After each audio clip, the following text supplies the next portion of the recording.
It is episode 136 of Left Side Heavy the podcast, presented by Blue Wire. It's your boys, Jevon and Haydn, on this Tuesday evening, recording after the Canucks game last night.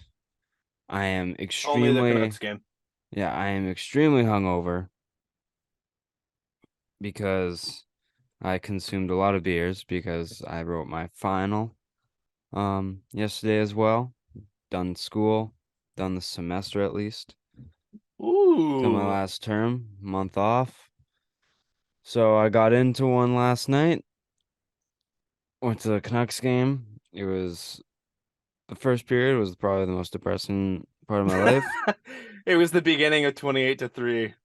Oh my God, it was It literally was 28-3 yeah. because it went The into overtime. the only reason it's very different scenarios that 28-3 part because it was the Super Bowl, so That's true. it was very bad at the start. But Had the this same game writing or game script. yeah, but this one it was like a home game for Montreal because there's so many Habs fans here in Vancouver that 4-0, like getting having it loud for the away team scoring is so like defeating. Depressing. It's terrible.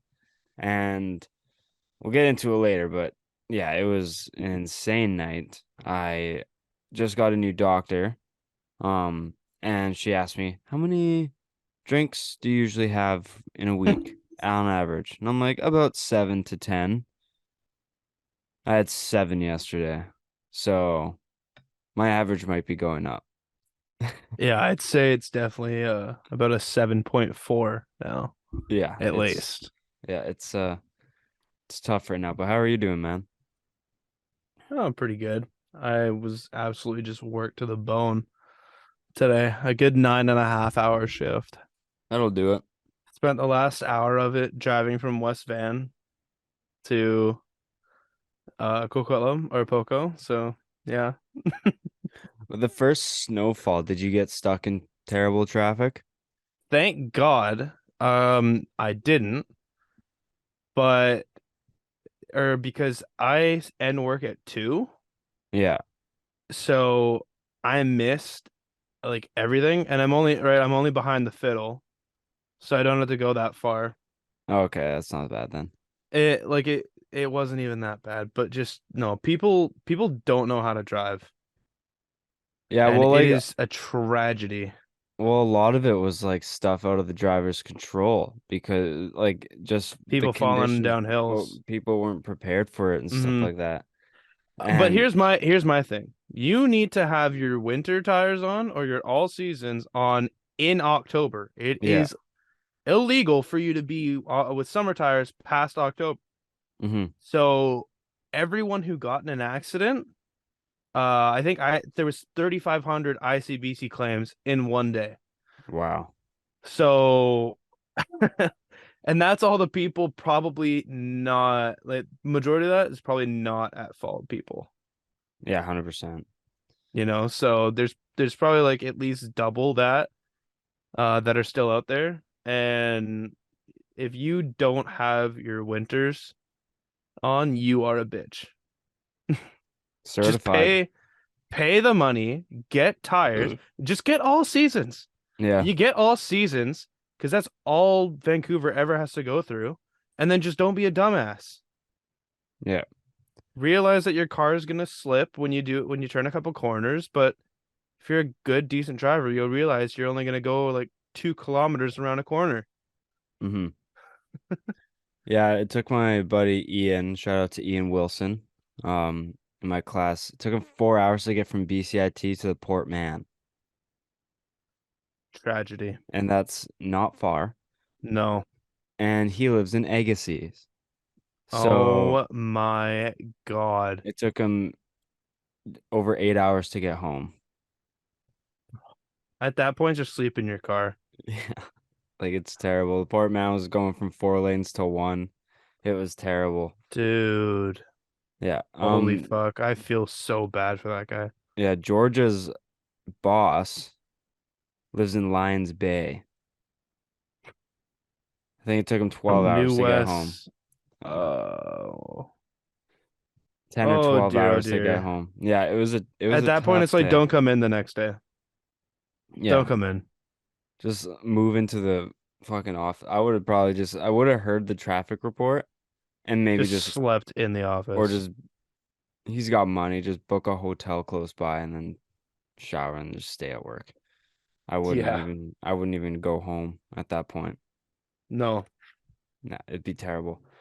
But Give yourself an accommodation, write it off on a worker's expense. yeah, 100%. I'm going on a workers retreat. Where? Across the street. But we'll get into this episode now. Um Talk a little hockey the usual, and then we got a little segment going on at the end as we usually do. We'll start with hockey. Canucks. Always got to start with them. They go 2-2 on the week. Um, Starting off with two 5-1 losses to Washington and Florida, and then back-to-back overtime wins. It was a very up and down week. Lots of negatives, lots of decently positives. Demko unfortunately got hurt versus Florida. He'll be out for about 6 weeks with a lower body injury. But what were your thoughts on the Canucks week as a whole, Hayden?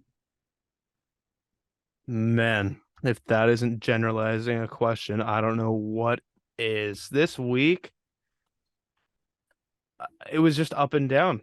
Yeah, Like that's all you can say. It was just up and down. It gave you surprises and like wins that you didn't want and losses that you didn't need, if yeah. that makes any sense whatsoever. We'll roll with it, even if it doesn't. It's just ah man, like I'll tell you what, it was an action-packed week. Yeah, As a Canucks fan, that's what it was. yeah. It was just like mm, there was just so many like it looked like we couldn't play hockey for 90% of this week. Hmm. I was working the express game on on the Friday. They played Arizona. No, Saturday. The Saturday. Saturday. So I couldn't watch it, but the drama surrounding that game. We'll start in Florida because that Washington game was a fucking write-off. That Oh, was plus we covered it. Oh yeah. We did already cover it. I can't remember what we said about it. I it was about we blew a goal, we blew a lead, but we never had a lead, so Yeah, no, we were down 2-1 at one point, and then we lost 5-1. So yeah. yeah, Panthers it is. we weren't really close on that, but we still lost, so we were right about that. Oh, excuse Indeed. me. Florida 5-1 loss. We were doing well, and then we gave up 3 goals in 59 seconds. Yep, that was a thing. And on the third goal, our franchise goalie got hurt. And if that isn't a tell for what Demko's season has been, then I don't know what is. He hasn't, everyone knows it's known league wide that he hasn't had the best season. He hasn't been playing well, whether that's injury they're not disclosing with the fans or the media, whatever, or if Hmm. he's just having an off year. Happens to athletes, they just don't play well. But Demko getting hurt was really concerning because he was grabbing his hip. It looked like he was pointing to his hip, and that got me really nervous because he's had hip problems before. What was your initial reaction when you saw Demko go down? Fuck.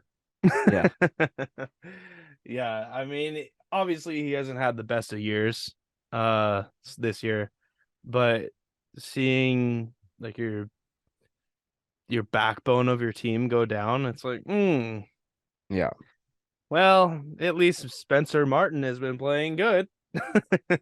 yeah. It And that's basically the reaction I had, but I'm like, this just seems so fitting for Vancouver season. yeah. It's it makes sense.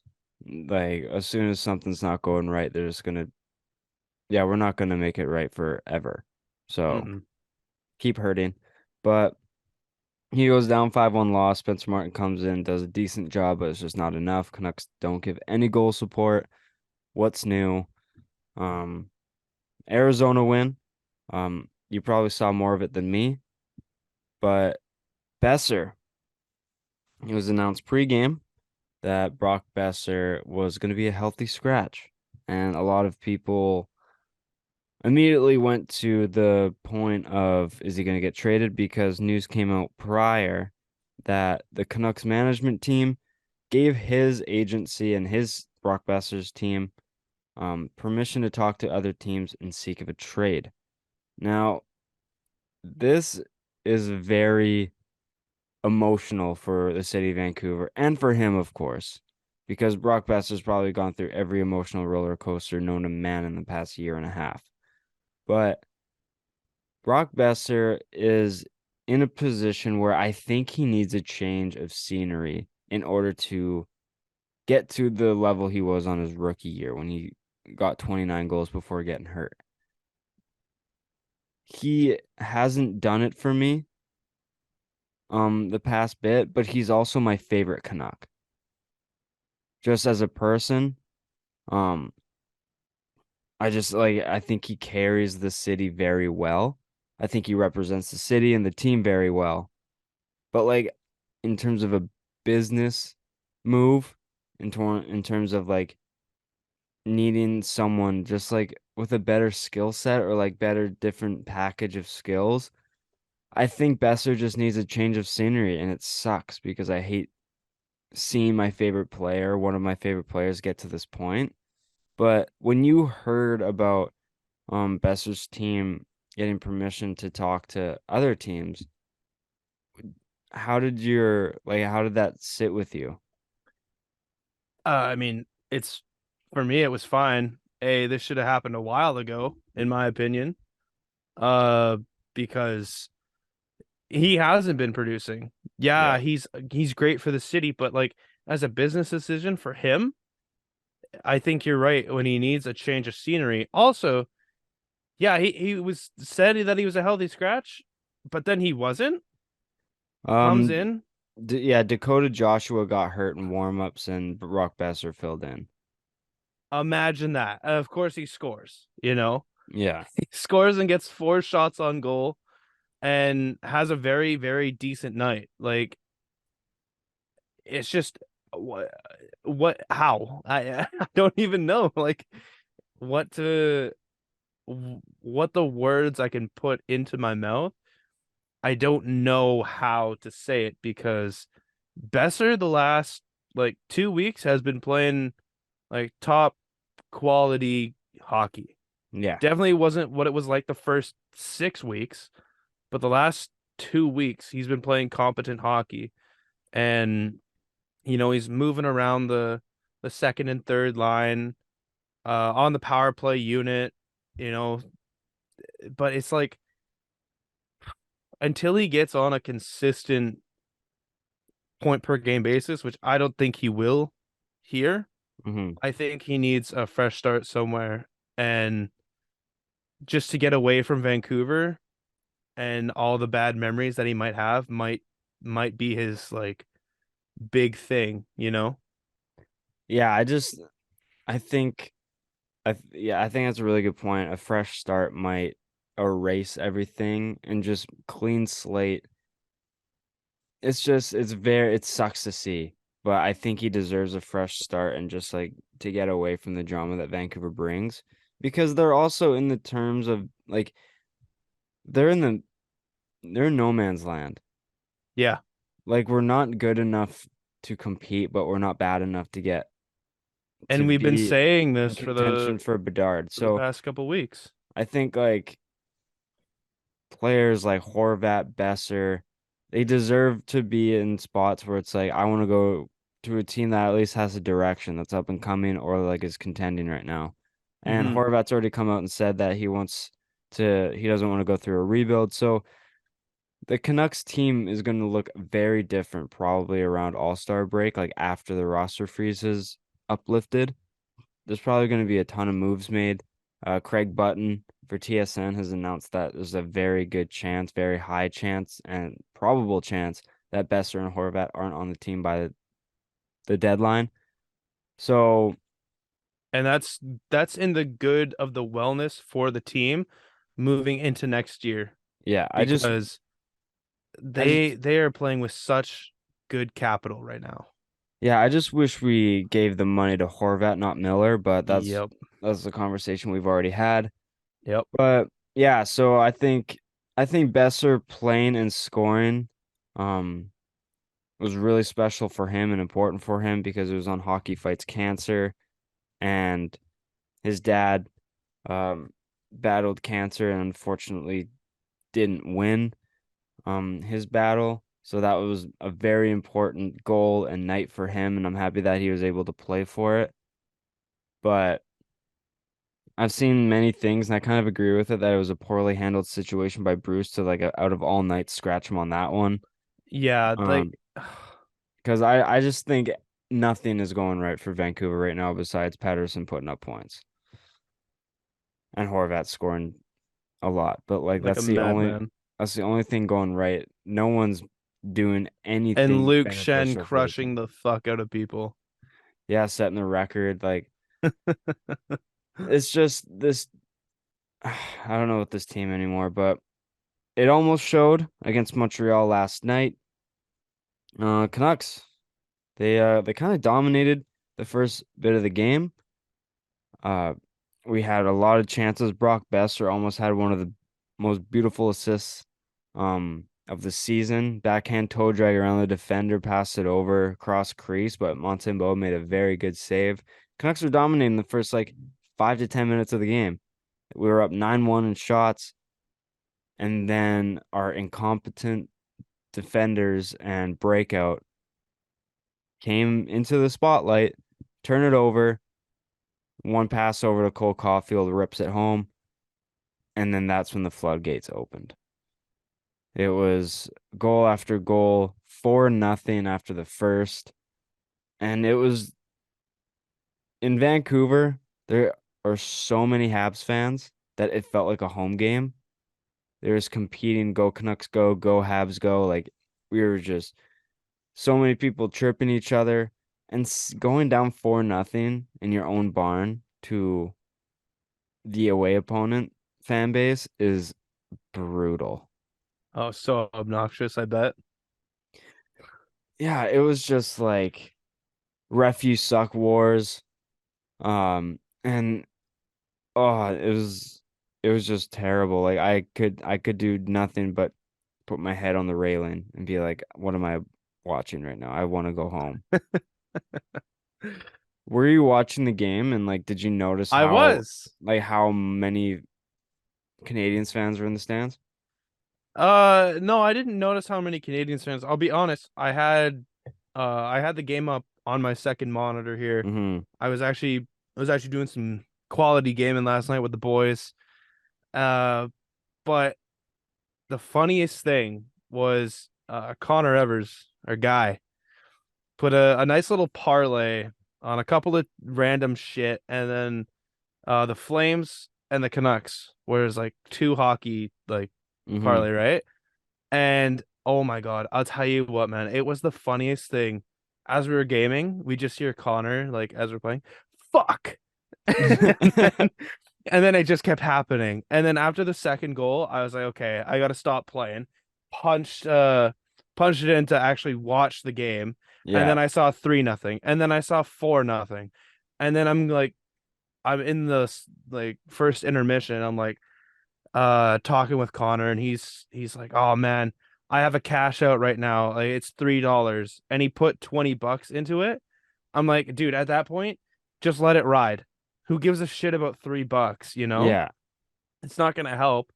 And everyone was like, "No, no, you gotta let it ride. You gotta let it ride." And he's like, "I'm cashing out." He cashes out. Oh my God. And obviously he didn't go to bed or he went to bed throwing fists in the air because the Canucks decided to actually score in the second Yeah. and then score in the third and then go down in the third and then tie it. And how many seconds was it into OT? 14. Yeah. How electric was that? It Going was scoring the tying goal and then going into overtime. it was unbelievable. It was because I had my dad to my left and Habs fans to my right, Mm-hmm. and Habs fans in front of me and behind me.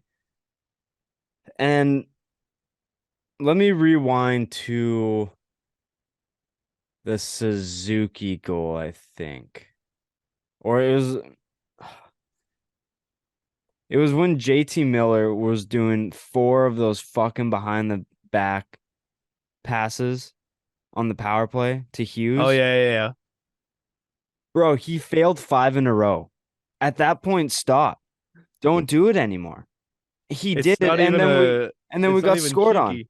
It's like, Yeah. what the fuck are you doing? How about you take a hint and you realize, oh, this ain't working. I'm not gonna do it anymore. Because every single one was off target and resulting in almost a break the other way. And then next thing you know, we get scored on 2 seconds after he fails that bullshit.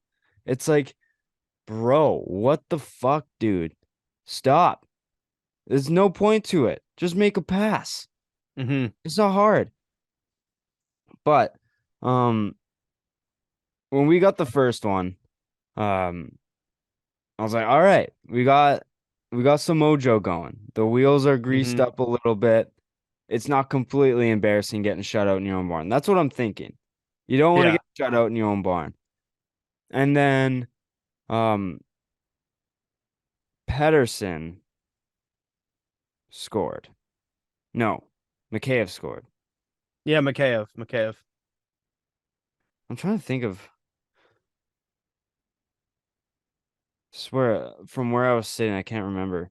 But um yeah, like when Garland scored, my dad was like, "All right, you got to get one before the period ends." Like that's massive. You Mm-hmm. have to get one before the period ends. So Mikheyev scores right before the end of the second. So we're like, all right, we're only down two now going into the third. And I'm in a situation where I've said many times that I want the Canucks to just lose to get a better pick. But when I'm in the building and I'm at the game, I want to win because I ain't trying to spend money on a loss, you know? Of course. So I still want to I want to win this and fuck these fans because they're pissing me off. 4-2. I'm talking to our accountant that took us to the game. And I'm like, we gotta score the next one because 4-3 is a lot better than 5-2, Yeah. right? Being down 4-3 is better than being down 5-2. So lo and behold, we get another one. And I'm like, Yeah. what is Bo that? Horvat Like, scores the yeah, third. Horvat scores his 20th. Like, what the fuck? Yep. This guy's 20 reps. Unreal. He scores, and I'm like, this is okay. 4-3. Let's go. Let's ride. We're only down one. And then 2 minutes later, Pedersen Mikheyev.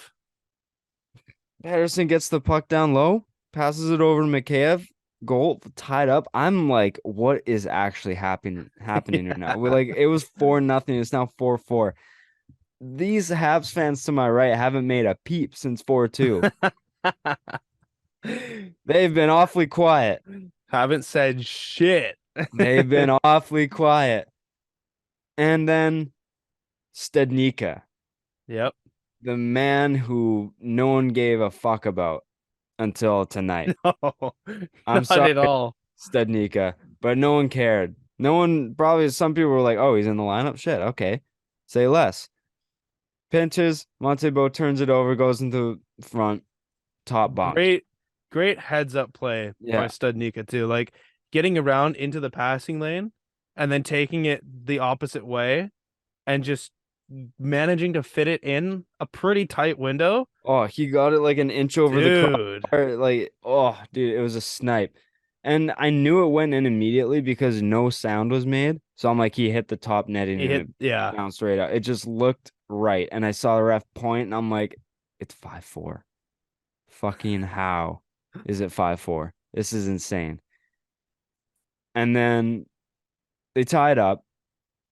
Oh, by the way, we should say Spencer Martin got pulled after the first period, understandably so, letting 4 goals on 9 shots. It was just not his night. That's fair. But then Colin Delia comes in, and Dalia played like a fucking G. he was unreal. And I had to bring that part up because the 2 goals he let in were complete bullshit and not his Yeah, fault, and no goalie's making that save. It's no, ridiculous. no, The goals that especially the second one that was scored yeah, on him too. yeah. So they get a shot. He's sliding one way, puck goes the other way, wide open net. Like there's nothing he could have done about that. And then I'm like, all right, 5-5, 4 minutes left. Everything's gonna let's take this into overtime. All right, everything's gonna be okay. And then no, Josh Anderson shoots it far pad, bounces off 1,800 different fucking Canucks players, and somehow finds its way in the back of the net. I'm like, Yeah, like, what is this?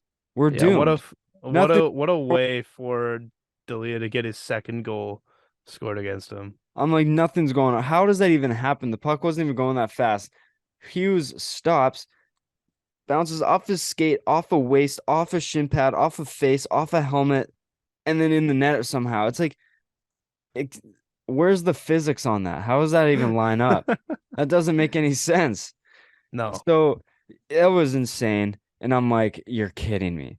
We come back 4 down, and now we're losing 6-5. I swear to God, if we lose, this is ridiculous. This is bull. I'm Yeah. I'm screaming. JT Miller and Kuzmenko. That freaking play that they've drawn up, somehow people haven't caught on to it. But Miller, he always does a button hook, comes Yep. up, Right accepts the from the pass blue from line. Hughes, and he always shoots it usually. And on a percentage basis, it's worked very well for him. He's scored a lot of his goals for Vancouver that way. But ever since Kuzmenko comes, JT Miller's done that, disguised it as a shot, and then backdoor tapping Yeah, for dude. Kuzmenko. It's worked And like so well this year. That's how Kuzmenko scored like half his goals this year. It's crazy. yeah, like no one is guarding Kuzmenko on the back door. Yeah. It's almost as guaranteed locked as Ovi at the top of the fucking key, Yeah, top of the Like circle. It's crazy. like come on. Yeah. He's right there. No defender is getting in a lane. And Miller just it's almost like bread and butter now. At the first like 2 or 3 goals, it's like, wow, that's like such a precision pass. And now they've perfected it where it's like you don't even expect Miller to shoot that puck anymore. You expect Kuzmenko backdoor. Yeah. It was And that's such a good exactly play. what happened. And the way it went in, I was just like, I thought I was living a dream. I was like, what is actually happening? We tied it up. Like, well, who would have thought? And then Yeah. Kuzmenko didn't even really celebrate because he's probably like, by the way, this last like 3.5 minutes is gone. There's been 3 goals scored. I ain't celebrating anything quite yet. Like, I'm not getting ahead of myself. Take it into overtime. Pedersen, or Matheson falls. If you Yeah. say that was a That's not a slash. Like you're he as not soon as Pedersen went in to like go and tap him, he he fell. fell. Yeah, he Yeah. fell before Pedersen even made contact with him. Pedersen takes it, backhand, forehand, 5-hole. Goalie thinks he's going far post, but he just tucks it in and we score. And I was like, oh my gosh, I was going insane. Me and my dad were going Oh, crazy. Jesus Christ, I bet. And I was really hoping, I'm like, I swear to God, if we tie this up and we lose on the first shift in overtime, I'm gonna be really upset. But the fact that we won on the first, I was like, oh, so dude, it was an unreal night. It was a tale of two tapes, pretty much. Like I was so upset after the first half of the game. Second half of the game was a completely different story. That Luke Shen penalty on Slavkovsky was complete bullshit. It was a clean hit half a second after the puck was released, and you call an interference penalty? Like, bro, it was a joke. I don't know if you saw it. Do I didn't yourself end actually do seeing yourself it. a favor, maybe go on Twitter and search up Luke Shen interference Slavkovsky or something like that. Dude, it was such a clean hit. It was just I think they called Slavkovsky lying down on the ice as opposed to the actual play. But if you think that was a penalty, then you're in Candyland somewhere. It was, dude, it was so clean. and it was so annoying to see that call because like what the fuck is even a hit anymore? It's like the NFL, what's a catch? It's Yeah. ridiculous. It was like if anything, call like a boarding or roughing or something like that. Interference, it was like half a second after the puck was gone. I've seen way later hits, and it was just because it wasn't too, they're not to the degree of this hit. Like this hit was like it was a big hit, two big bodies going into the boards. Obviously, it's going to be loud and massive, but to think that it was a penalty is ridiculous to me. So, Ho- I'm looking at it now. Where was the penalty? I was right? trying to find Shen. Now I'm going back to it. Oh, it was Slavkov's, along the backside of the board. How? How I is that a penalty, I man? don't get it. He passes the puck, he hits him, Dude, and they call it that interference. It's ridiculous, dude. It was such a terrible call. They it was it was a joke, but anyways, we got the dub. Me and my dad went to the pint after. We had some beers, and it was just an overall good night. And I woke up severely hungover this morning, and I had my nice. average that I told my doctor in one evening. So, Nice. and I don't have school anymore. So it was a good night, but yeah, it was crazy game. Um, and one that me and Brandon were thinking we're like, oh, 80 bones might be a lot to spend on the game. And I got my ticket for free because my mom Worth gave it it. to me. And I texted Brandon after. I was like, yeah, that game was worth 80 bucks. Yeah. He was like, dude, that was worth 150. I'm like, yeah, I know. Also, Shen winning that fight after obviously getting Yeah. you're definitely gonna get a little scrappy after, but obviously winning that like little scruffle. Uh yeah, Shen is like He's a beast. he's the meat and bones of this team. Oh, 100%. He's getting phone calls around the league because people want him on his team, Yeah. want them on their team. And like, shout out to Luke Shen. He passed Brooks Orpik for NHL all-time leader in hits. Since they've um started recording that stat, he's had the most hits of any NHL defenseman. He has almost 3,000 hits. It's insane. Um, guy is he's unreal, and we need to keep him for as long as we can because Yeah, he's cheap. he's the fucking goon. He's cheap, fights, hits, and he's just overall good guy alert. So, I don't know goaltending situation going forward for San Jose, Minnesota, and Calgary. I think Martin's just gonna take over the starter because I don't think I trust Colin Delia as of right now. Martin's played well besides that first period, so I think you gotta just ride with him. Yeah, But I agree. no, I went on a long time about that Habs game, but I think it was deserving It's deserve it. because Yeah. it was just one of the craziest games I've seen from the Canucks. It was, do you know what it reminded me of? The Hmm. Bills Chiefs game, how it was kind of boring and like not as good for the first half, and then the Yeah. second half like made it an unreal game. Yeah. That game was crazy, but it was the worst.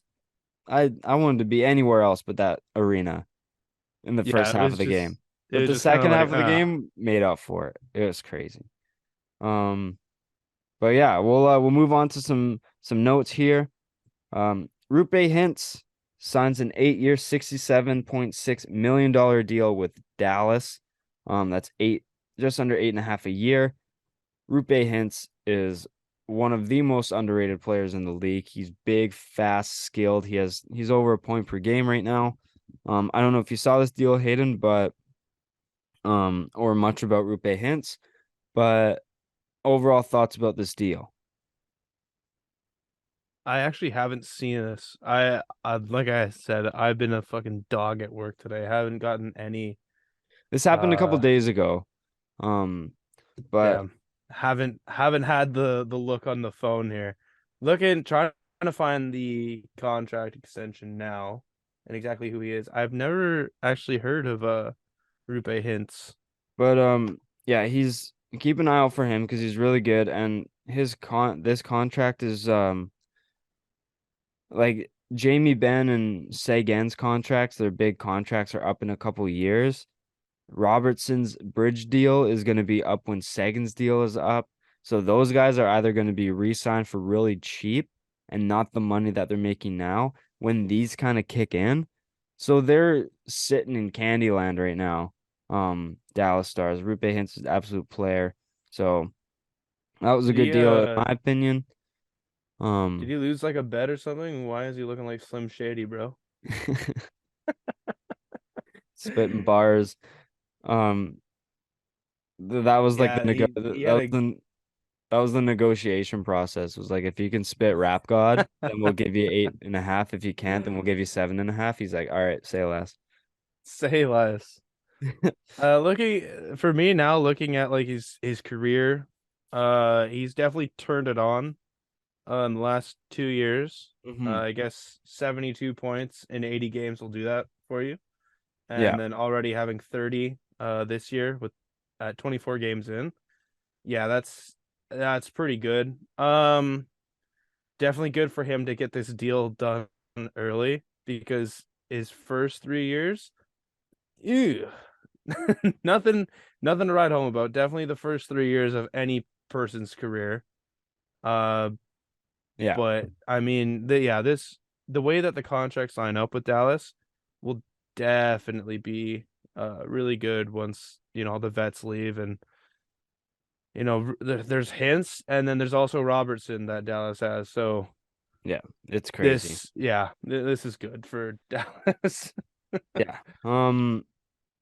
Chris the Tang, unfortunately he suffered yet another stroke. This That's so sad. Yeah, his first one happened in 2014. This time around, he didn't even know he suffered one. He was feeling off. Things weren't really going well for like a very quick moment. Got some testing done, and they're like, "Yeah, dude, bro, some shit just went down, and you had a stroke." Second one, he's like, "Oh shit, say less." But it's not believed to be career threatening, thankfully. He's back on the ice already, skating. Obviously, no timetable for a return, but I read a report that it was for his peace of mind and probably to just get over the emotions of having another one. He just wanted to be back on the ice, doing some drills. Nothing really seemed crazy, just some passes, one-timers, whatever, just some edge work and everything like that. But I really hope Chris Letang recovers well. He suffered his first one back in 2014 where he came back, played 4 games, and then um the Stanley Cup playoffs where he actually did really well, just under a point per game in both. But yeah, I hope all the well for Chris Letang. But everything should be um in order shortly. Hopefully. Steven Stamkos joins the 1,000 point club, getting an assist on Nick Paul's goal against Philly. Steven Stamkos, he's one of those guys who's had the shit end of the stick multiple times in his career with injuries, not being able to play for the cup run back in 2020, if I'm not mistaken, when they won their first cup. He played 1 game against Dallas, scored, and then left because he was still hurt. He broke his leg in Boston, gotten pucks to the faces, needing plastic surgery on his nose. It's the broken leg came at a time where it took him out of the Olympics when he was on an absolute tear. So he's just had the shit end of the stick, and to see him reach the 1,000 point club is unreal. Yeah, well, it's unreal. 1,000 points.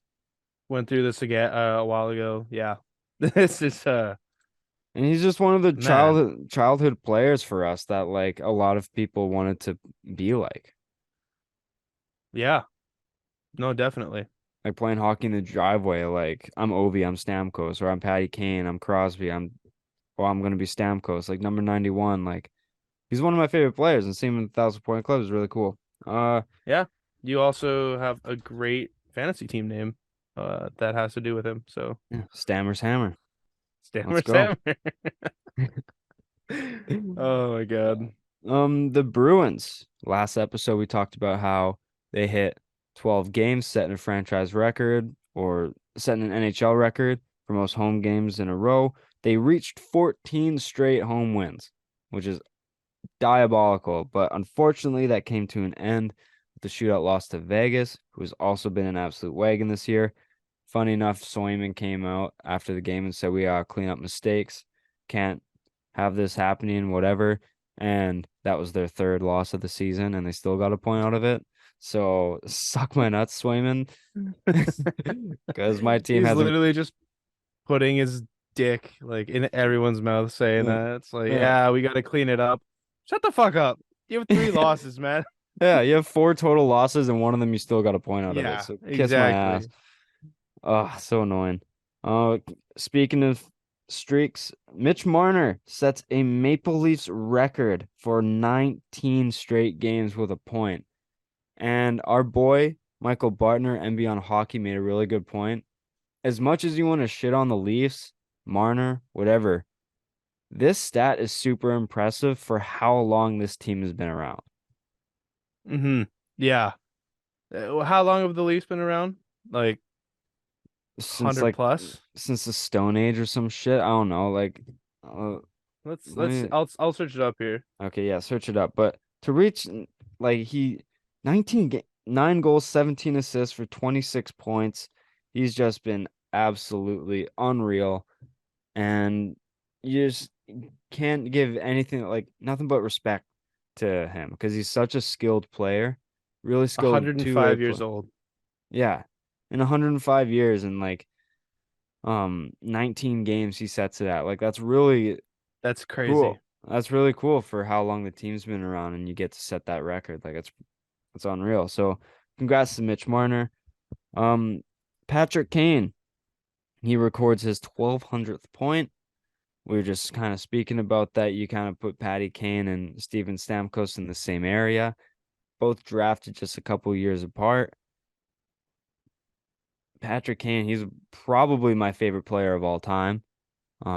He's just the way he can create and generate offense is insane. So 1200 points is not too shabby.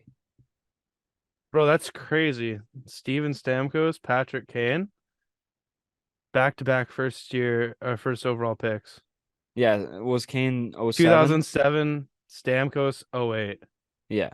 That's fucking crazy. And if Stamkos wasn't hurt for all those years and stuff like that, he could probably be up towards 1200 Oh, as he well. would definitely be up towards 1200. Yeah. It's kind of like Ovi's goal record chasing Gretzky. He would probably be close to Gretzky right now, if not past him, if it wasn't for COVID and lockout seasons, Yeah. shortening his seasons in his prime, mind you. Um, Last note I have here, Jason Robertson. I mean, we've talked about this guy enough, or have we? Because he just continues to be an absolute monster. In my opinion, I think he's leading the heart race right now. This guy has just been absolutely blowing everyone away. He's the reason Dallas is kind of back on the map. He, he's just generating so much. 21 goals, 13 assists, and 34 points in over an 18 game stretch. That's 2 points a game, basically, just under. He is just unreal right now. Um, I think it's between McDavid and Robertson, but just with Dallas and how successful they've been in a tough Central Division and how Robertson is playing, especially off of the negotiations that he went through in the offseason, getting that bridge deal and Edmonton's kind of floating around 500 with McDavid playing with Draisaitl, I think Robertson's leading the heart, in my opinion. Do you agree or disagree?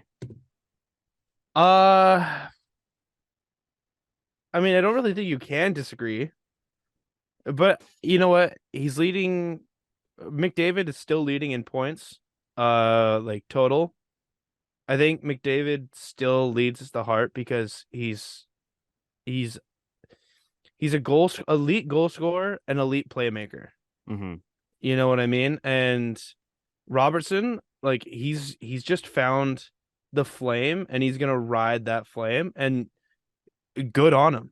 You know Yeah. what I mean? Like keep this thing going. Absolutely do not stop. Yeah. So, Uh and he has less points. I'm pretty sure he has less points than Draisaitl by like one or two. I'm looking at it now. Yeah, he he has one less point than Draisaitl, but his plus minus plus 15. Yeah, like So that he's does show that he's on like the top line and he's fucking killing it, yeah, I you just know? think he's doing so much for them right now. Um, and Mm-hmm. the team's success is resulting in spite like with his great play. So I just think like he's so valuable to this team. But that's all I got for NHL news right now.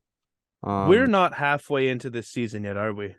No. no, We're not even we're we're probably just like over a quarter. yeah, just over a McDavid core. has 48 points. Yeah, he's an idiot. He's ridiculous. Putting into context, because what did he get last year? Like 115? Something like that. Dude, he's on pace to be better than that last year. How many points did he get last year? I'm looking right now. He got 123 points Yeah. in 80 games played. So he didn't even play 2 games. And in that COVID year too, he got 100 points in 50 games. Yeah, 105 in 56 games. Or yeah, something like that. Oh my God. McDavid is like when you he is this is why we say he is the Oh my. best. He's the best at his sport that the next athlete is best at their sport. You know what I'm saying? Like Dude, McDavid is the best athlete right now. absolutely. Like his second year, 100 points. His Yeah, third year, 108. it Fourth, could, 116.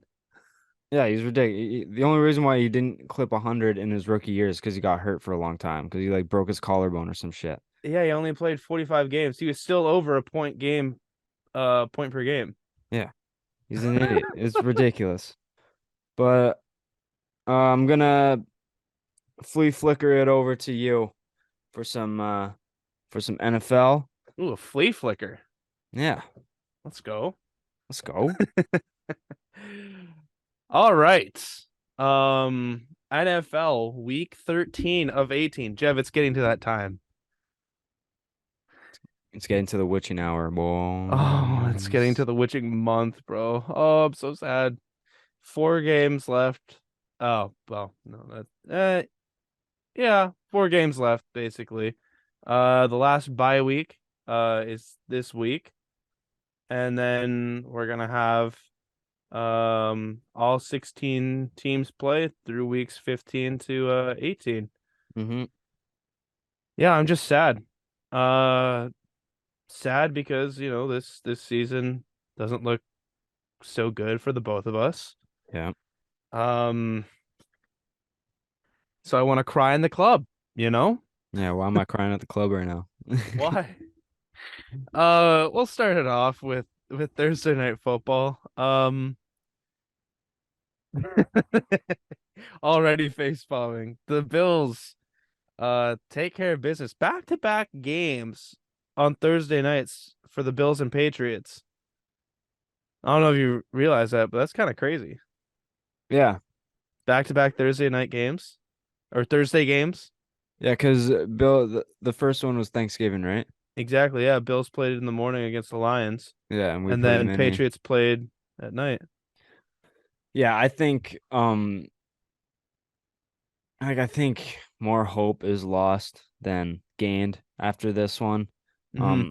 I think if we lost this, I kind of and a lot of people anticipated it.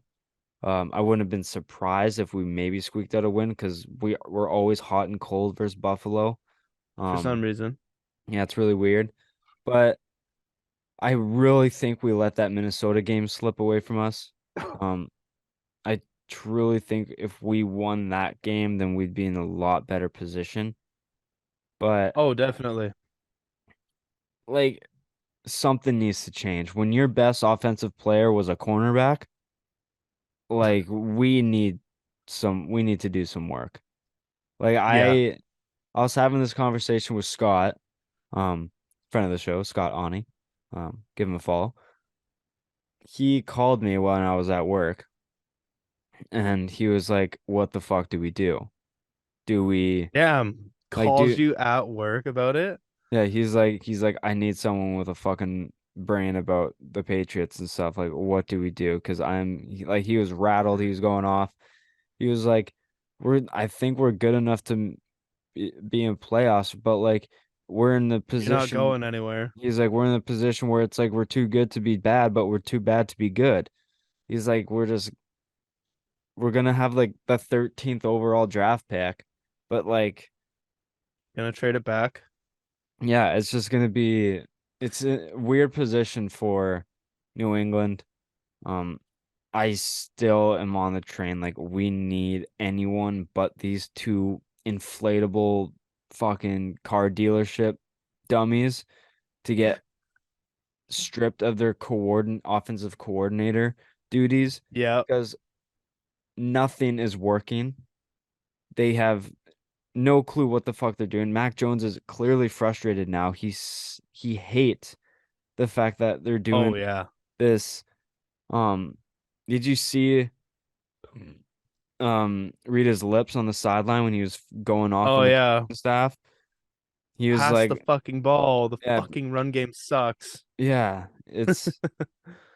it's annoying and it's frustrating. Like as a quarterback, I wouldn't want to be in a system where I'm not allowed to do what I've been Been doing, developing to do. especially being a quarterback from Bama, Yeah, it's like you know? he wants to throw the ball. Let him throw the ball. And why are we running it and punting it on 4th and 1 in no man's land Enemy. against the Yeah. Bills?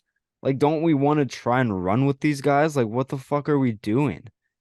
Jev, I can say the exact same thing, man. Like it's brutal when you got to compete with the top team in your division. Yeah, You can say that it's Miami, you can say that it's the Jets, but like you can't say it's the Patriots when you make these fucking plays that don't do shit. And it's like yeah, you're playing conservative for no reason. I know. It's like, what do we have And to lose? literally, like Matt, uh, we we should have realized that if you don't have an offensive coordinator, I ain't trusting you. Yeah, Matt Patricia, Joe Judge are not offensive coordinators. no, They're like, not they're not anywhere close. no, it's ridiculous that they're running the offense. It doesn't make any sense. Mm-mm. So this team has no direction, as you said. I don't know what the fuck to do. I was so adamant and on the side of defending Mac Jones, and it's hard to not defend him when they're not letting him Yeah, like he's show his clearly potential. frustrated. Yeah, he's clearly frustrated at the right people. And I think he gets a free pass like for Like, whatever happens this year because it's not his fault for like his development being ruined right now by incompetent play calling. can you not say that Mac Jones's situation is like this exact same as Trevor Lawrence's rookie year? Obviously, it's better because Bill Belichick to Urban Belichick, Meyer but is like better, but like the offensive scheme running, can't you say it's not as terrible? What are our fucking offensive weapons? Because our leading receiver was a cornerback. yeah, We have a good running game with Ramondre. Jacksonville had James Robinson, and Etienne was hurt, but like Robinson's good. Who could Trevor throw the ball to? Fucking no one. yeah, at the time no one. Like Marvin Jones, who is like Mac Jones throwing the ball to? Devontae Parker, who's good, but we don't utilize him. no. Like You don't nothing makes utilize him sense. enough. Nothing makes sense. We're throwing to Nelson Aguilar. Your Like leading receiver was Ramondre Stevenson with 6 receptions. it's like it's so frustrating to watch. But what's gonna happen? We're either gonna put the money into the wrong players, Hmm. or we're just not gonna do anything. We're gonna trade back for guards. And it's like, I okay, think sick, I get it, but like get our quarterback some weapons and change up the scheme a little bit because right now we're not going anywhere. I think the direction is you gotta cut Jonu. Like Jonu's good, but I think for the type of way that the Patriots play, I think Hunter Henry fits the system more. But like if even if I were him, I wouldn't wait for them to trade me. I'd demand a release. I'd be like, get me out of here. You're not Well, playing I'm me. saying the Patriots need to just cut him. Like, not even trade him because no one's going to trade for No, Johnny Smith. no. What I'm saying is if I were Johnu, I wouldn't wait for them to release me. I would go to them and demand for them to release me. I wouldn't play the Oh, waiting yeah, yeah, game. yeah. I would say I want out because you guys aren't playing me. No, and Johnny Like, Smith he's a weapon. let me be a He's a free weapon. agent. Let me even go back to Tennessee. Who does Tennessee have as pass Hooper. catchers? Yeah, Yeah, Austin Hooper, yeah. but like, at least John is athletic enough that he can go out wide. Like Yeah, no, he definitely is. he doesn't have to be a tight end. Just run a tight end set. Put him in the slot and just throw him in drag routes or slants or whatever. He doesn't have to run mid routes. Like No. Johnu is too good to just not be played. You put $30 million into him and you're not using him. What is the point of that? Oh, It's super agreed. frustrating. If I was him, I would demand a release, and I agree. We should just cut ties with him because it's not working, obviously. And No. we we should have traded for. I think we should either throw money at Deontay Johnson or trade for him or whatever. I think we should try and do that. I don't like it's they waited too long to get Mac a weapon because now the free agents are going to be lacking and they're all probably going to be gone in the draft. Yeah, So especially where you guys will pick. it's Like just it's so wishy-washy there. it's so frustrating to pin so much on Mac Jones when he's not being put in a situation where he can flourish. Hmm. But anyways, I think our playoff hopes have diminished by like significantly after that loss, and I think it's worth it to just try Tossing and the get towel. toss in the towel, get a better pick. But we'll let's move on to the Sunday slate. Oh, Um, and let me tell you, this Sunday slate, it's really hard to actually find games that like I really want to talk about. So we're just gonna say this: Aaron Rodgers, even though how bad Green Bay's played, they still own the Bears. yeah, still Chicago's daddy. Yeah. Green Bay still owns Chicago. And Justin Fields you makes could tell another you could amazing tell run. you could tell he wanted to say that in the post game press conference too. You could tell that he wanted to be like, I own you guys. Like he still wanted Oh, to say it, but totally. he couldn't. But carry on. Um, the Falcons, uh, I had such high hopes for them this game, but Kenny Pickett is looking like an actual quarterback, Yeah. and that could be like the one thing for Steelers fans to really keep their eyes open about and be kind of excited. Uh, this game that was actually really, really fun. The Vikings squeak out a win against the Jets. Yeah, insane. And But my like you know what? Like as as a Vikings fan, I'd be happy because you're winning these close games, and a lot of people actually see the Jets defense as an elite defense. yeah, You held them to 5 field goals in the red zone. That's pretty fucking good. that's really good. Bend don't break mentality, and as long as Kirk just plays a clean game, the Vikings can win any game. Yeah, 100%. So Anytime you have Justin Jefferson, anything's possible. That guy's an absolute demon. freak of Um, nature. but yeah, Vikings just played. Jets played really good. Mike White threw his ass off.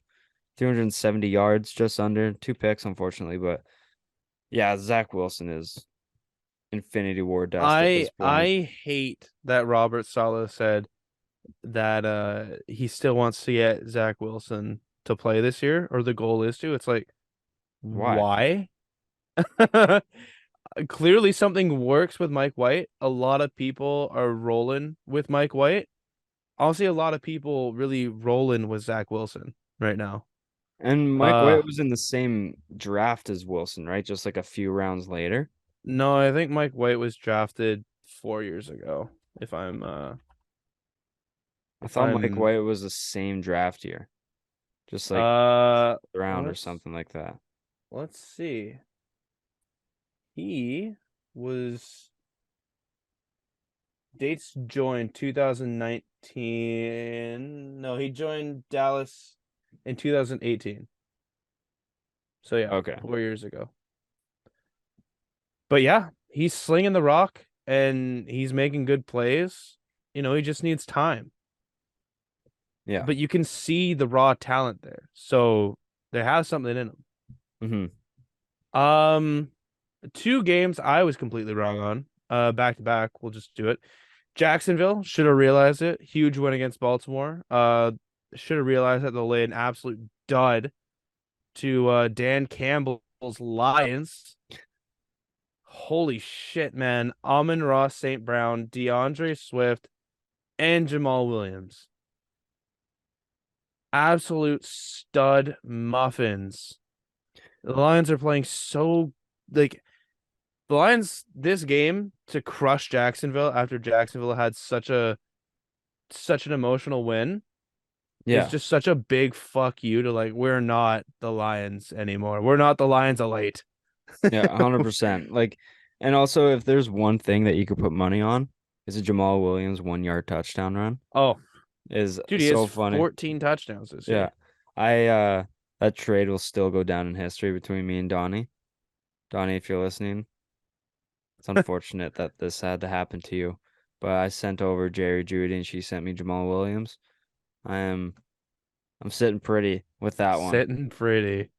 But Whew. yeah, just an overall great game from Detroit. There's really not much else to talk about. St. Brown is DJ Chark came out to play a little bit too, 98 yards. Yep. So Detroit is just looking so much more fun to watch and is exciting to see. Kind of weird news or like shocking. Jamison Williams elevated to play, didn't receive a single target or reception. He had a target. Did he have a target? Yeah, I have him in Dynasty and he said it said 0 for 1, so he may have gotten a target, but it's also he's coming off Oh, a torn ACL, so they're probably gonna let him just ease his way into the offense a little bit. that's how I see it too. It's just kind of shocking.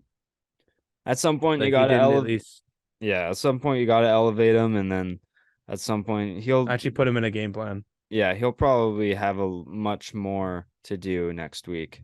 Maybe 30 yards or something, maybe some end arounds, some Nicole Hardman type gadget plays, and then he'll probably be a bit more near the end of the They year, are I think. playing the Vikings, Yeah. so So could I be. I'm excited to see how he does. But I think first week I elevated him off my IR in Dynasty, but I didn't have Didn't play. Yeah. any plan to put him in my Same lineup. same thing for the point per first down. Just Yeah. elevated him. Nothing. Yeah. Next game. I thought the Titans were actually going to make this a game against Philly. The Yeah. recipe was there. Eagles' run defense has been terrible, but this game they decide to stop the best running back for like power and just overall um domination. Yeah. I know Josh Jacobs and Saquon and Nick Chubb are all playing better than Derrick Henry this year, but you can't argue that if Derrick Henry gets on a roll, he's not stopping. It's so hard to stop that And man. and the Eagles stopped him. Yeah. Jordan Davis came back, played a huge role, obviously. Uh, and the Eagles, man, they made me look stupid. Yeah. I Jalen Hurts, 29 39, 380 yards, three touchdowns. Yeah, Like MVP candidate right now with Mahomes. he has to. Like he had to play himself into that, and I'm it kind of annoys me that like people haven't looked at it more that he could potentially be an MVP candidate. It's like he's leading the best team in football. If it was anyone else doing this, people I like think if people just see it as like the yeah, it's the Eagles, but like it's not like it's not like Hurts has done this multiple years. This is his first like big year. You know what I mean? And in a league that's already has its eyes on Mahomes and Josh Allen, Joe Burrow, just because of like the style, Jalen Hurts hasn't really done anything as good as he's done until this year. That don't You know matter, what I mean? in my opinion. I think you just got to take it with how he's doing this year and how he's leading the best team in football right now. And I'm sure like people will start to actually look at it now and be like, yeah, the Eagles, Jalen Hurts MVP. Why not? But Like if Mahomes is doing this, people would be throwing like same stats, best team in oh football, yeah. they'd be throwing Mahomes at the top. Oh, And 100%. they're already throwing Josh Allen at the top, and he's had more worse games than Jalen Hurts. Yeah, this year. No, And definitely. Buffalo, people will say Buffalo has the best all-around roster in football despite record. And I'd put Jalen Hurts above Josh Allen right now. I don't know if Right that's a now, hot yeah. take. So like I just think he needs to get a little bit more respect. But that's Well, all. That's all. doing more will definitely do that to you. A game we can skip over because holy shit. The Browns defense beat the Texans. Yo, Congratulations. Deshaun Watson looked so bad. So bad. It was so great to see. I loved 12 of every tw second of it. 12 of 22, 131 and a pick. Ooh, Deshaun Watson is back, baby. Uh, Nick Chubb, no touchdown. yeah, Right after I say it's free money for him to get into the end zone, he doesn't get but I into the end mean, zone. like the Browns defense just took points. Like they Yeah, got all three of their touchdowns. that's So yeah, pick it six, was that was fumble. good for both of my fantasy teams, even though I didn't do shit on the Yeah, other end, punt return touchdown, fumble return touchdown, and an pick interception. six, and then Classic. field goals. Love it. Hilarious. Um, Broncos put up Broncos nine country. points. Yeah. Let's stop. Funniest stat going around, Russell Wilson, 12 bathrooms in his house. Russell Seven. Wilson touchdowns this season, 8. He's eight. I thought he Uh, had seven. no, he has 8. Okay. He needs to average 5 touchdowns in 5 weeks. Can he do it? I don't know. A touchdown a week? I don't know. It should be like minus 500. Like you want to guarantee this, but Yeah. you can't. You absolutely can't. Yeah, I was talking to, remember when Scott went off about how like no one wants to, being a Denver fan would be the worst thing to be in sports right now. Yeah.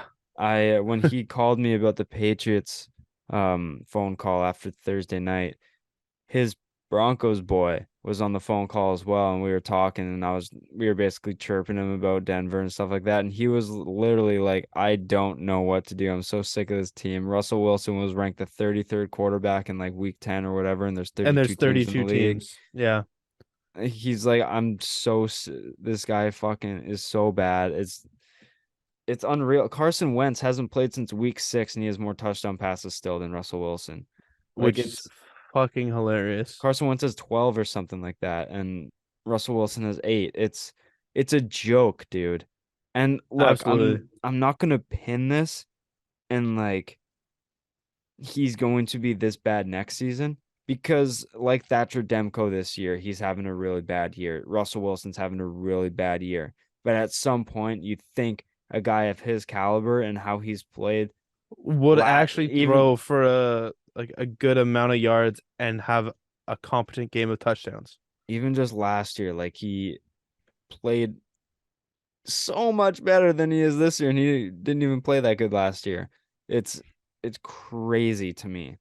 I just don't Um, understand how you can have like the amount of tight ends they have, Cortland Sutton, Jerry Judy, Latavius Murray, who is proven to be a decent running back, and yeah, you can only put up 9 points I don't get it. in one game, and then 10 points in the game before, and then 16 in the game before that. Like, it's absolutely insane.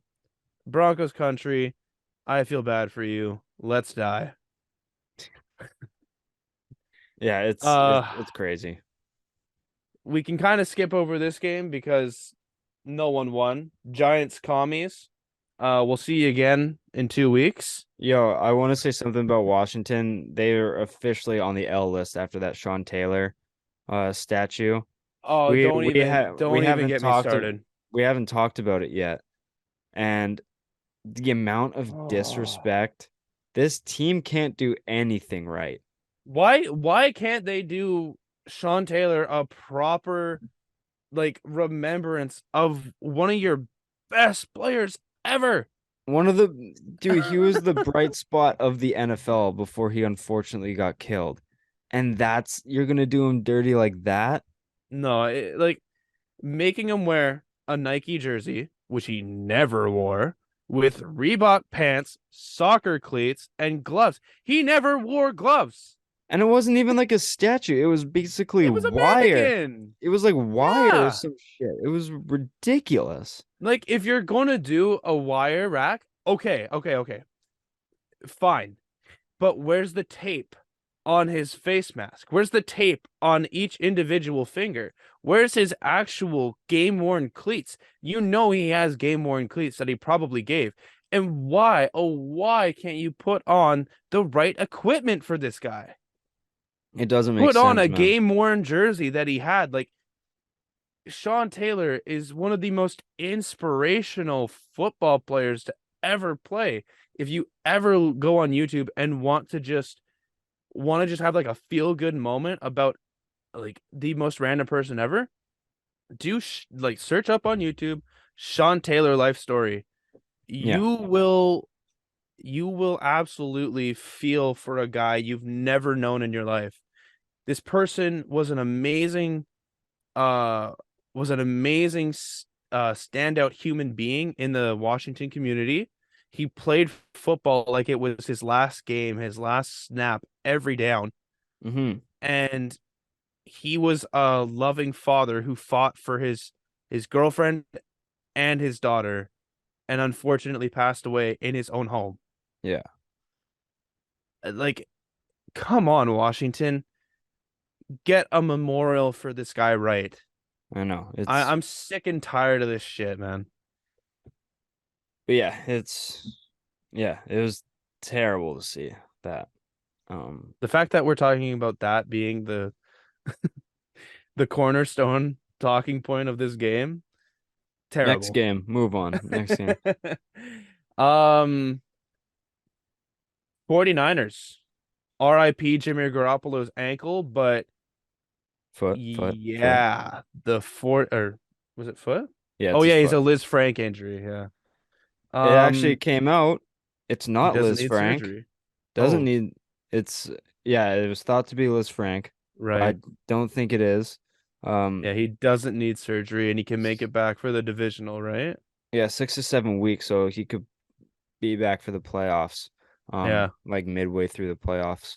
But just as their team was getting going too, their facilitator gets hurt, which sucks. Now it's time for Mr. Irrelevant. Who looked pretty good. Brock Purdy did not look bad in this game. And but you know what? That's what I'm saying. You don't need a flashy Trey Lance.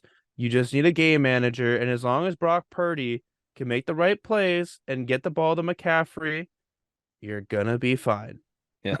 And Debo and Kittle, you're gonna be fine. Yeah. Uh,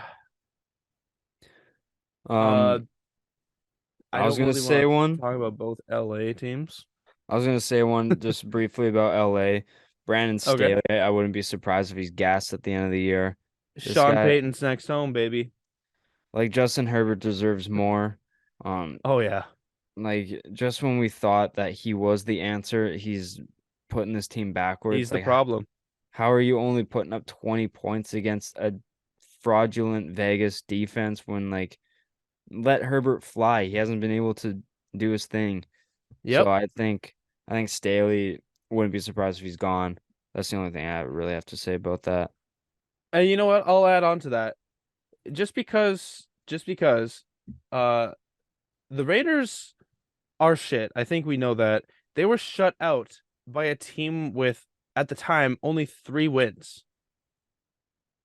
That was New Orleans. Yeah. You're telling me you're a defensive coach and you allow the Raiders to put up 27 against you? Like, do you not think Devontae Adams might be a part of their game plan? Right. Josh Jacobs was injured. You could clearly see that on the field. Who else are they going to throw it to? Oh my God. You gotta have Derwin and Asante Samuel over Adams, or you gotta have Derwin and any other cornerback. Hmm. Absolutely brutal. Absolutely brutal. Game of the week. Bengals Chiefs. Chiefs just can't find a way to win in Cincy. It's unbelievable. This this is a rivalry game. This is now a rivalry. It's crazy. Like uh, Joe Burrow is him. Joe Shiesty, I'm calling it right now. As soon as I can, I'm placing a bet next year, Joe Burrow MVP. Like, it's not because of this game versus the Chiefs that I'm calling this. It's because he's he's so calm in a crowded pocket. He'll stand up straight. He won't be like moving his feet, jittering. He'll stay cool and he'll make a throw and then get absolutely fucking rocked. Yeah. And like give him a full year with Chase and Higgins now as like 1A, 1B. Yeah, I think Joe Burrow next year MVP odds. I'll put like $20 on that. Yeah. Not a bad bet at all. But I you have to imagine that these two teams are going to see each other in the AFC playoffs. I would hope so. Dude, it's going to be like that'll be game of the year. Like the Chiefs, Bengals and Bills have the toughest road to the playoffs. Yeah. Like Who those three are going to be playing one another. who won the Baltimore Cincy head to head this year so far? Baltimore. Okay, so Baltimore's sitting at the top of the Yeah, AFC North. They're both 8-4. Um, but but I could see the Bengals winning the division now. I had both Bengals and Baltimore in the playoffs. But yeah, I hope seeing Casey and Cincy would be a lot of fun. A rematch of the Yeah, AFC title game, that would be great. absolutely. Sunday night, football. Be honest, didn't watch any of this. Didn't want to watch any of this. Seemed like it was a good game, with 2 minutes to go in the third quarter, and then It was a 3 point in game, I think. 2 point game, That was 21-19. that's hilarious. Insert that escalated quickly meme by Ron Burgundy, yours truly. 33 points in the fourth quarter for And Dallas. and Dak Prescott only had 170 passing yards. Yeah, that makes no sense. Tony Pollard and Zeke are literally viable options for they're like the 2018 Saints, Mark Ingram and Alvin Kamara. Hmm. They give me the exact same vibes of Boom and Zoom. Like Tony Pollard, the young upcomer, is ha clearly way better, but Zeke is still a viable option that I'd play every week in fantasy. Yeah. So I think Dallas is riding high, and Scott's pick of them like coming first, I don't think will win, but they're gonna make some noise in the playoffs. 9-3. Their defense is crazy. Yeah. They're playing really well. Yeah. And the Colts, Matt Ryan, take him out Yeah. behind the biggest shed you can find. Just Uh I wanted to retire because he's better than this, and I don't like seeing him have like you're only as good as your last season, yeah, and I just hate that he has to go out on such a negative when like such a he's had negative. such a really good career. Yeah. Put the horsey down. Hmm. All right. And then yeah, there was no Monday night football game, actually. Oh, there wasn't? No. I So saw him look. The Saints totally didn't blow a 13-point lead in the final 4 minutes. No, They I'm not absolutely wanting to fucking shoot myself because Mark Ingram couldn't try and like run for one extra yard. They Falcons did. Dude. Dude, I'm so pissed off with this team, man. They don't know how to win. Coaching sucks. Dennis Allen doesn't realize that we put $25 million into Jameis Winston and we're not playing him. Dalton is average at best. Yeah, he makes some good throws, but you know what? We lost this game because of a lot of mental errors. Hmm.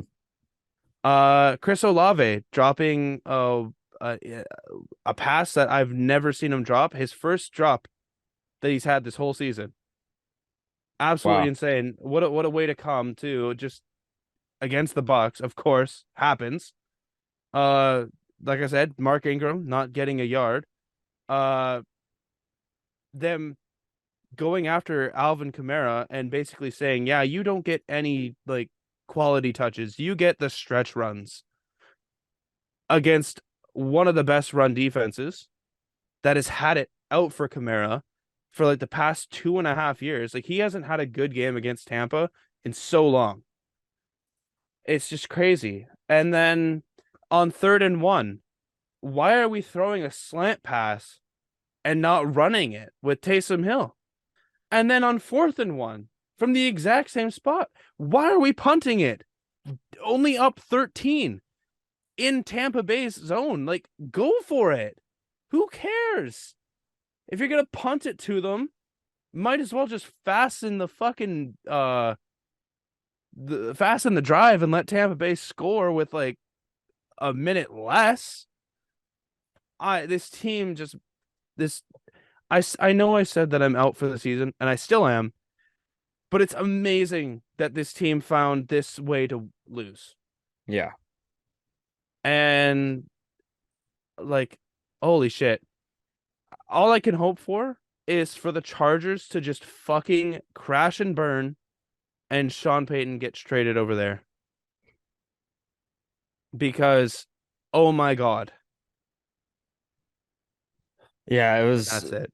I saw one TSN notification come onto my phone because I was at the Canucks game, so I couldn't watch the game. Yep, of course. Um, saw that Saints have a 13-3 lead over Tampa, um, late in the fourth quarter. Like it has like a close game notification. I was like, oh wow. Yep. And then me and my dad went to the bar after. I look on the TV and I see Tampa 17, Saints 16. I was like, oh, what happened Yep. here? Just unfortunate to see. It truly is. I couldn't be more pissed off to just sit down and watch any game. But this is life as a Saints fan right now. Yeah. It looks like we're gonna be shit for 2 years. Uh, Chris Olave will be New Orleans' new number one receiver. And you know what? One good thing, Rashid Shaheed. Remember the name. This guy That's a first team is all pro name. so electrifying. And you said it. All pro first are all first team all pro name. Yeah. Rashid Shaheed. He he will be turning some heads. He's a UDFA, guaranteed 200,000. Deontay Hardy, number 11, you can kiss your sweet ass goodbye this year. Yeah, you're not making 8 mil like you wanted. And that's NFL week 13. Um, Baker Mayfield released by Carolina Panthers and signed Released and with signed. claimed by the LA Rams. So Wow. another place for him to get released from, I guess. Yeah, you're gonna be released in the offseason. Like Yeah. I mean, like good for him. He's gonna be playing in LA. Like good for Baker at least getting claimed, but do something with it Christmas now. Day, mark it on your calendars. We get to watch Baker Mayfield and Russell Wilson. Oh no. Oh gosh. Yeah. Yeah, mark your calendars, ladies and That's gonna gentlemen. be like the Buffalo Jacksonville 6-3 game bullshit, probably. So It's many gonna over and under throws that game, it's gonna be ridiculous. it's going to be terrible. Yeah. Like Uh Yeah. Can we flex that game? Like, please put Eagles Cowboys on instead of that, man. Yeah. I know. I know. That game's gonna be atrocious. Jesus Christ. I want to die. But all right. That's NFL. You don't got anything more to add on? Lamar Jackson, please get better soon. Yeah. I mean, at least Brett Huntley is very Tyler Huntley. Tyler. Brett Huntley is someone else. You're Who right. who am I who am I thinking of? Let's see. Who is Brett Hundley? Did I just make that Uh, name up? nope. He, in fact, played for Was he the Packers the backup? Packers, yeah, and the Seahawks. Yeah, okay. Oh, and he Um, was a quarterback for the Ravens. but Tyler Huntley, he's electric, He's actually and still on the Ravens. Wait. Oh, he's on the practice squad. Yeah, okay. that's right. I remember New Orleans actually signed him to their practice squad in that to play Baltimore. I was like, did I accidentally get it right? Um, no, but yeah, he showed last year that he can be a quality starter. Um, good like a good fill-in, starting caliber. So I think he's good enough to not worry Baltimore, I think, to fill in for Lamar. So hopefully Lamar gets better. Indeed. But we're gonna go to our game. Hayden doesn't know what we're doing, No idea. and he can either be the player of the game or he can also be the mediator of the game if he wants to. 20 questions, guessing the athlete. Oh This is boy. what we're Okay, doing. I I'll have be the player. I have a hockey and a football one here. Okay. You know both of these Okay. athletes. That's all I'm giving you. Okay. What one do you Let me want pull up. first? I'll go hockey. Okay. Let me pull up his Let me pull up my Google Docs here so I can write it down. That way I remember. Okay, let me pull up his DB. Okay. What does IMDb stand for? Um in is it International Movie Database? The Internet Movie Database. Yeah. Ah, Internet Movie Database. Fuck. I said Yeah. international. That was close. It's close. There's something. Amazon owns IMDb. Well, some things you'll find out, huh? All right. I I got the DB up. So, Okay. ask away. Okay. Is this NHL player currently playing? No. Not currently playing. Okay. Um, was he with a team from the East when he retired? When he retired. Yeah. Yes.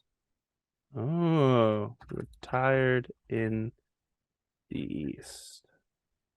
Did he retire on a team in the Atlantic? No. Retired on or in the Metro is the other one, right? Yeah. Yeah. Okay. So now, let me pull up the Metro division. Okay. Okay. Was he a goalie? No. Was he a defender? No. So he's a forward. You're not searching up rosters and stuff, are you? Past No, I'm rosters? not. I'm writing it down on a Google Doc right now. All right. Just so like I can see, like I have my list that says not currently playing, retired in the East, in the Metro, not goalie, forward. You did say I'm just gonna bring up the Metro, so just make sure you're not Oh looking at. yeah, just I'm seeing the teams in the Metro. Okay. I still don't know all the teams. Because my first option, if he was a goalie, was going to be Brodeur, but now he's a Um, forward. Oh, uh, did he retire as a Blue Jacket? no, that's six, Oh, if I'm not mistaken. yeah, Right after that one, yeah, six. 14 not to go. not BJ.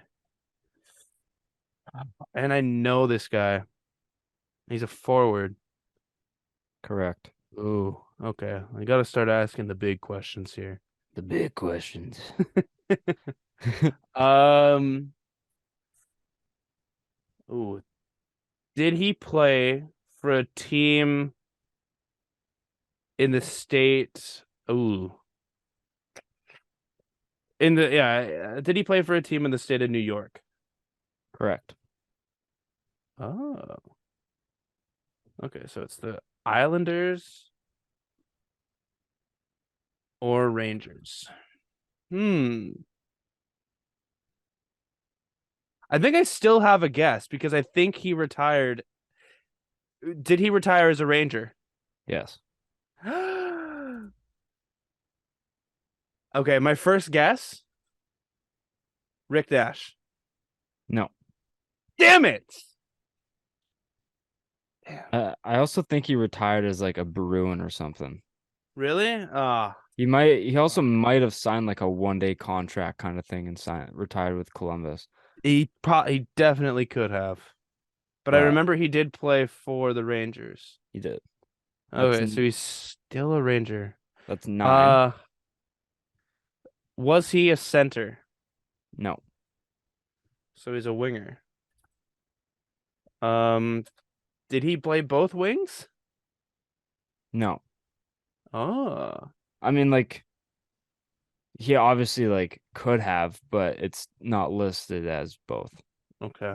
Well, that just fucked my question. I just asked the same question, basically. Because now I don't know if he played right or left. Great. Fuck, and I know this player. Um, did he retire more than 5 years ago? Yes.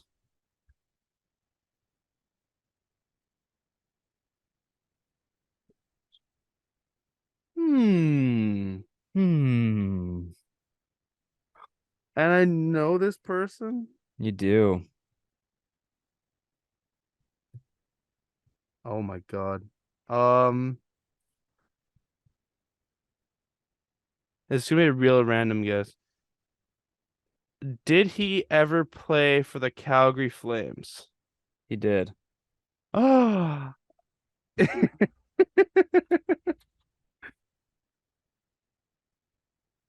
is it Jerome McGinley? McGinley never played with the Rangers. Did he not? No. Mm. 14. Oh, I thought you had it there. Thought you had it. he played for the Flames. And he was a Ranger, retired as a Ranger. Oh man.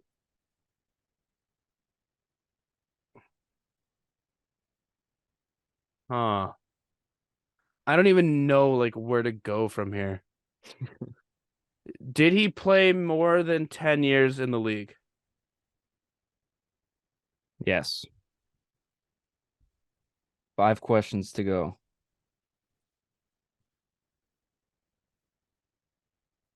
Oh. Oh my God.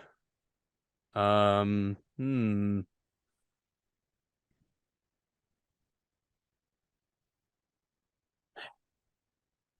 Did he play for more than 3 teams? NHL teams? Yes. No. Oh, He did not play for more than 3 NHL teams. he played for 3 or less.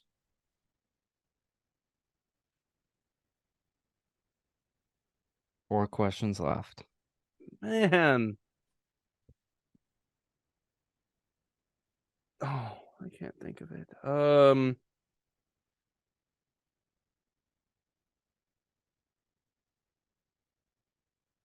Did he play for another West team? No. Oh, so he played for two East teams. Who do I know that played for the Rangers and somebody else? And the Flames. Three questions left. Um,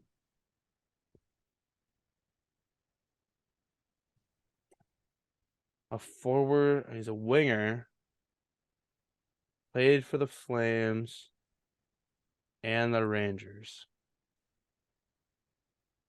Oh my God, I'm so fucking lost, man.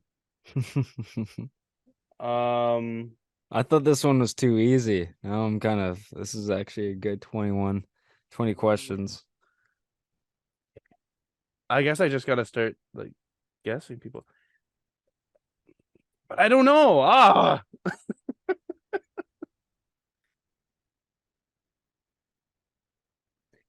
Is it Todd Bertuzzi? No. Fuck. Bertuzzi played for the Red Wings. Yeah. Oh, I guess Detroit's now in East. Yeah. They were a West though. Oh. That threw me off for a second. Hmm. I don't fucking like this, man. Two questions to go. Jeez. I know people who are They're listening yelling. They're are screaming. probably like, come on, man. It's so fucking easy.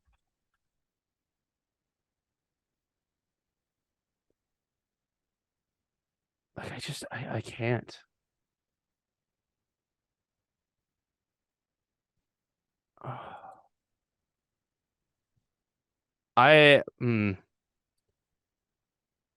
Man,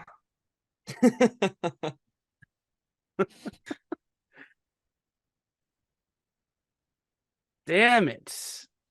I can't even think of anyone who retired on the Rangers. I'm gonna have to resign.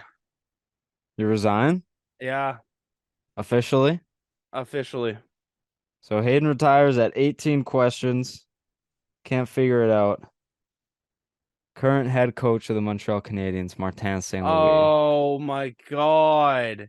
Drafted by the Calgary Flames in 98-99.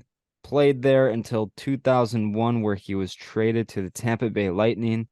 He played there for 13 years and then signed with the New York Rangers, played with them for 2 years, and then retired. Jesus Christ. Ninth, I didn't know St. Louis played for the Rangers. yeah, I played there for two Fuck. years. That was a good one. That was a good one. But you know what? I had low hopes going in for the NHL one.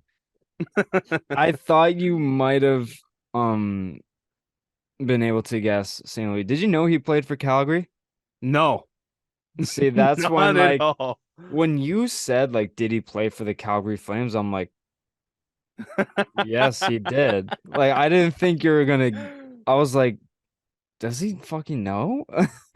Because because I know like you're just like starting to get more and more into the NHL, and I was like, I don't think he knows he played for Calgary. So like who is he? Does he know? And I just didn't know he knew? Or like is he guessing another player? But Oh, that would have been fucking hilarious. Also, I'm just looking at Joe McGinley now just because I wanted to see.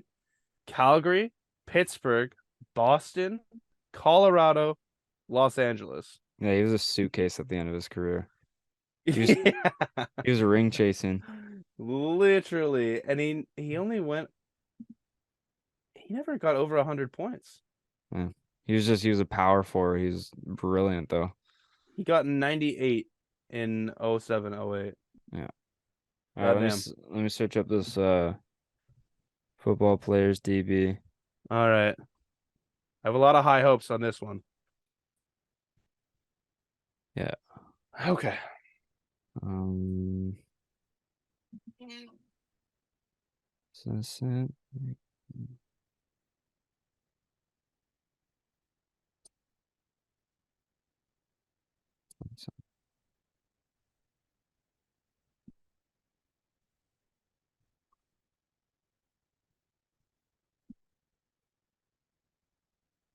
Du- du- du- du- du.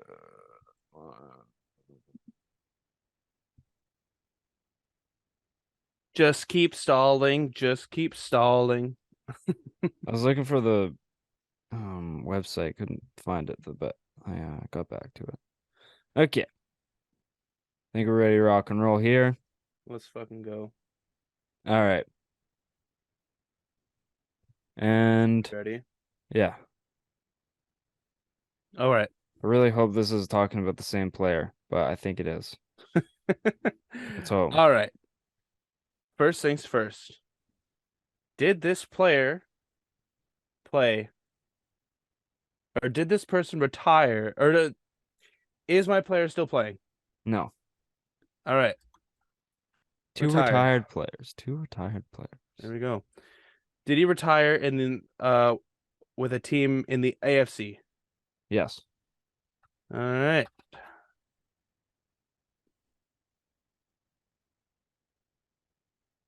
Uh, did he play for more than two teams? No. Oh, so he played for one team or two or less. Uh, did he did he play in the NFC as well? No. Only AFC. Okay. Did he retire in the AFC East? No. West. Yes. Okay, there we go. Thank God it was that one. Did this player retire more than 5 years ago? Yes.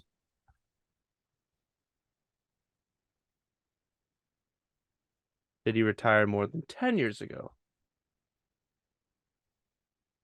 Yes. I don't know why I had to think about it that long. Okay. Um, well, this is, ooh, okay.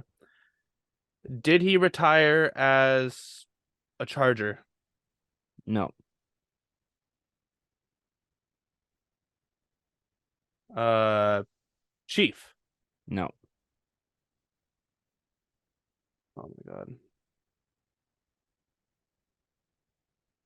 Bronco. Yes. Okay. Is my player an offensive or defensive player? Can only answer yes or no questions, Oh, sir. fuck. Did my player play on offense? Yes. Good guess. Good question. Okay. Okay. See, 1, 2, 3, 4, 5, 6, 7, 8, 9, 10, 11, 12. Yeah. Ooh, okay. More than 10 years ago. So it's Offensive not player. Peyton Manning. Um, and I should know him. You do know him. Okay. Is my player a quarterback? No. Is he a receiver? No.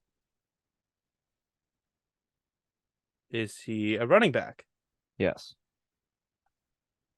5 questions left. Oh my God. Bronco running back. Okay. Um, is it Terrell Davis? No. Oh! Ah! Four Fuck. questions left. Um, Could I stump him twice? holy fuck. I thought I had it with Terrell Davis. Oh my God. Another Denver running back. Denver running back. Denver running back. That retired more than 10 years ago, and I know him. hmm Oh my God. Do you want a hint, or do you? No hints, no hints, no Okay, hints. I gotta do this, man. This is gonna piss me off. it probably will. 4 questions left. Did my player ever play with John Elway?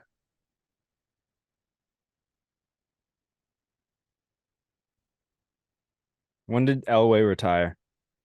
Let's see. I I don't even know. No, he didn't. Oh, I don't okay. know Well, why. I still want to look up his fucking career, just to get a fucking uh range here. 16 years he played to John Elway. But from what year? Cool.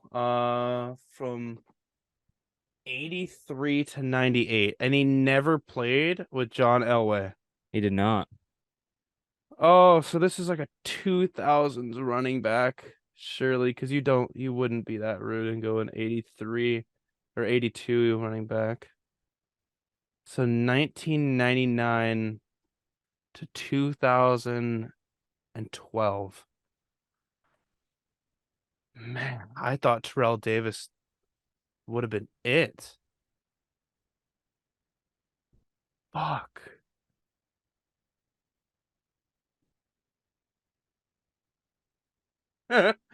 uh, was 3 questions left. was my player's number higher than 30? Hmm. When he retired? Oh fuck, what do you mean when he retired? Okay.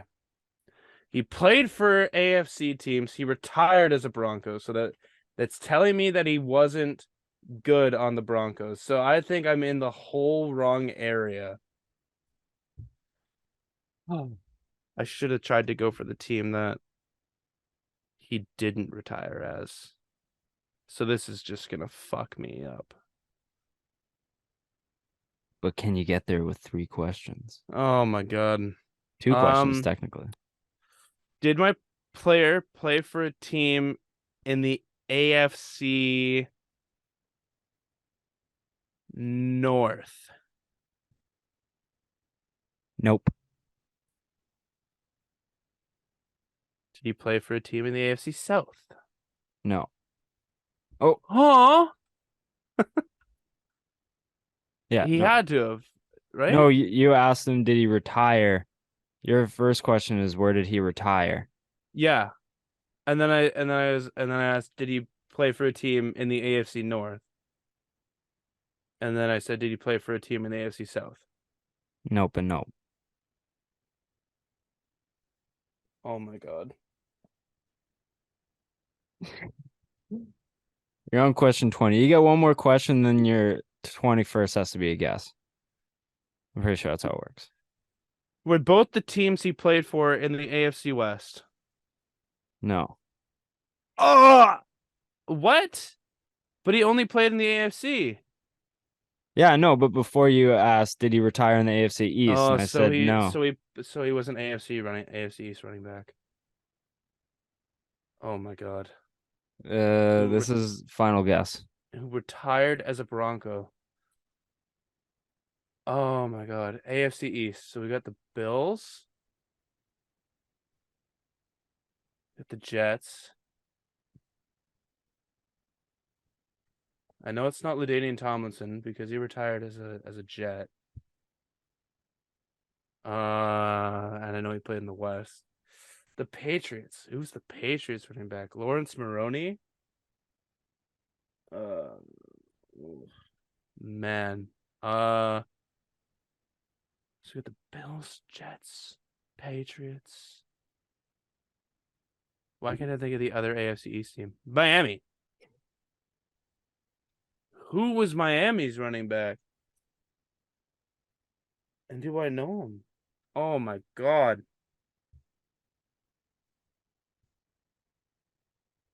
Oh no. He played for the Packers. Hmm. Oh man.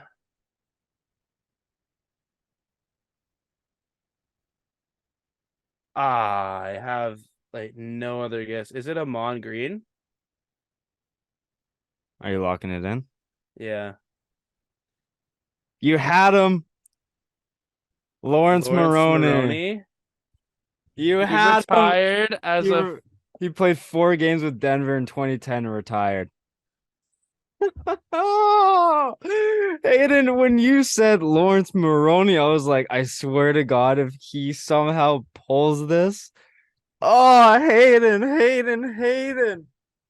You had it on the tip of your ween. Oh, I give up oh. on life, man. I thought Maroney only played for the Pats. No, 06 to 09, he played for New England. And in 2010, he played for Denver for 4 games. Off, Only man. started for 3. And that's why you said was this higher number than 30. He was 39 on New England, 26 on Denver. So I said when. Fuck. See, that's also what I was going off of because I'm like, oh, usually when they get older, they take like weirder numbers, and weirder numbers are generally in the 30s. Oh, If I 39. didn't He had and 39 in and you thought that until that moment he only played for one team. Because when I said when, you were like typically you probably switch numbers because you don't usually change numbers when you're on the same team for your whole career. hmm So it's like he must have been on a different teams, and then that's when you, because the first time you asked, did you retire in the AFC East? And I said no. Yeah, I went about that the whole wrong fucking way right there. Because if Uh, you said did he play in the AFC East, I obviously had to say yes because he played for the Pats. Whoo! That was crazy. I was sweating at the end there. I was like, this guy is gonna pull Lawrence Maroney somehow. God Jeez, fucking damn it. crazy. Uh, And that's that's episode 136 of Left Side Heavy. Hayden, where can the people find you besides the nearest ditch? in my 6 feet, 6 foot under grave. You can follow Uh, me uh on Instagram and Twitter at Hayden underscore Barton. you can follow me on Instagram at Jevon.Lefave, on Twitter at JevonLefave. Find everything for the show on Instagram, Twitter, and TikTok at leftsideheavy_. Check out the YouTube. I haven't been uploading episodes simply because I was in finals week and I just didn't get around to editing and uploading the YouTube video. So I'm gonna try and do that in the next couple days. But yeah, thank you for listening. Please leave a rating on podcast platforms whenever you can. Subscribe, ring the bell, comment on the YouTube. It really helps. Hayden, you'll get her next time, I promise you. Mm, Um, Maybe I'll put something more of a layup for you. But Lawrence Maroney, that was kind of a good pull. It was a random running back that stood out to me. I was like, fuck, I'm gonna do it. and one of the biggest ones, I was like, no, he wouldn't do a Pats running back. Oh my God. And I did do a Pats running back. Thank How you so wrong much I for could have been. listening. We will see you guys next time. Peace. You might see Hayden. Who knows? We'll see how he does over the week. We'll see you next time. Thank you for listening. Peace.